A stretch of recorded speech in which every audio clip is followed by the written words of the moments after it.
Good morning, everybody. Happy Thursday. I actually call it my Friday Eve.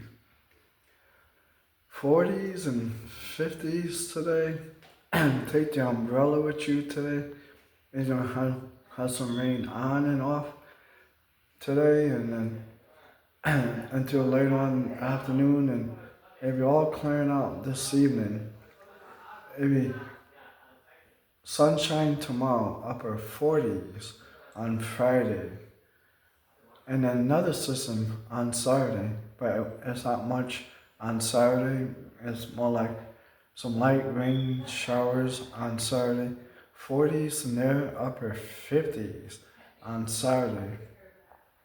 Looking at some cold weather Sunday and Monday. Dress for about 15 to 18 degrees above. A cold for Sunday and Monday. And then back to warm weather again, 40s and 50s early next week, Tuesday and Wednesday of next week. And some rain showers coming in Wednesday and Thursday of early next week. I hope you guys have a great day today, and I'll see you guys tomorrow on Friday. Have a good one.